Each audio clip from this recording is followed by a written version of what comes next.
আজকে সকালটা একটু অন্যরকম, যেহেতু বাড়িতে কেউ নেই ওই জন্য আমি সকাল সকাল ঘুম থেকে উঠে পড়েছি। উঠে আমি বিছানা পরিষ্কার করে নিয়েছি, নিয়ে আমি সোনার খাবার জিনিসগুলো ধুয়ে নিলাম, কারণ ও এরকম ঝিনুক বাটিতে দুধ খায়। ও ফর্মুলা মিল্ক খেতেই চায় না, ওই জন্য ওকে এরকম জোর করে খাওয়াতে হয় বলে এরকম ঝিনুক বাটিতে দিই। তারপরে অন্য দিন আমার হচ্ছে সারা রাত জেগে থাকতে হয় বলে, মানে সোনা ঘুমোতে চায় না, আমার উঠতে সকালে লেট হয়ে যায়, মায়ের 7 ঘন্টার আওয়াজে আমাদের ঘুম ভাঙে।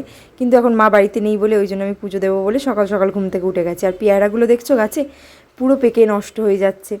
আগে আমি পুজো শেষ করব, তারপরে আমি সোনাকে ঘুম থেকে তুলতে যাব। এই পেয়ারাগুলো এখন একটু কাঁচা আছে। আর ফুলগুলো দেখেছো? পুজো দেওয়া শেষ হয়ে গেছে, উঠে দেখি আমার সোনা উঠে গেছে। তাকাও তাকাও তাকাও, এদিকে তাকাও। এই যে ঘুম থেকে উঠে পড়েছে, আর ড্রেসটা আমি চেঞ্জ করিয়ে দিয়েছি, আবার একটা অন্য জামা দেবো। বলো গুড মর্নিং বলো, গুড মর্নিং। এবার তাকাও, এবার তাকাও, এবার দিকে দেখো, বলো গুড মর্নিং, গুড মর্নিং। সোনাকে ঘুম থেকে তুলে রেডি করিয়ে চলে এসেছি পেঁপে পাড়তে। ওকে বললাম যে একটু পেঁপে পেড়ে দাও, পেঁপে দিয়ে আলু দিয়ে মাছের ঝোল করব।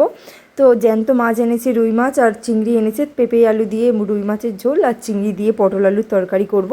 আমি এগুলো ধুয়ে রাখবো, রেখে তারপর আমি যাব সোনাকে খাওয়াতে। তো সোনাকে ও নিয়ে থাকবে বলে আজকে সেরকম বেশি কিছু রাখবো না।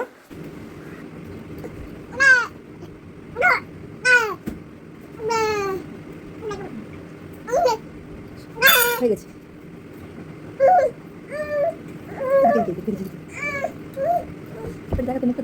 বলে এই যে আমার খাওয়া হয়ে গেছে, বলে এই তো আমার খাওয়া হয়ে গেছে।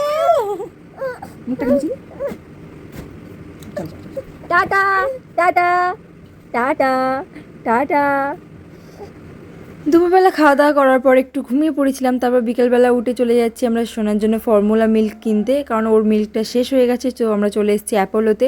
অ্যাপোলোতে এসে ওর জন্য ফর্মুলা নিয়েছি, আর আমি সঙ্গে একটা ওয়াইপস নিয়েছি আর একটা বডি ওয়াশ নিয়েছি। তারপরে চলে এসেছি আমরা বাড়িতে। এই যে আমার মা বাড়িতে ছিল না, মা চলে গেছিলো। যতদিন না বাবা মা ফিরে আসছে ততদিন আমার মা এখানে থাকবে। তো মা সকালে একটু বাড়িতে কাজ ছিল বলে চলে গেছে, তারপরে মা আবার বিকেলে এসছে।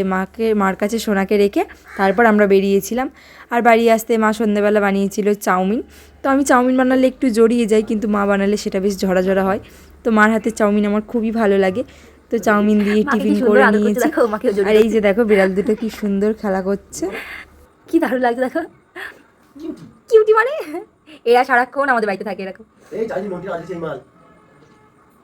আর বাচ্চাটা যদি কাটে কইলে ও কত দিয়ে যায় মাল। কি হইছে? পালিয়েছে।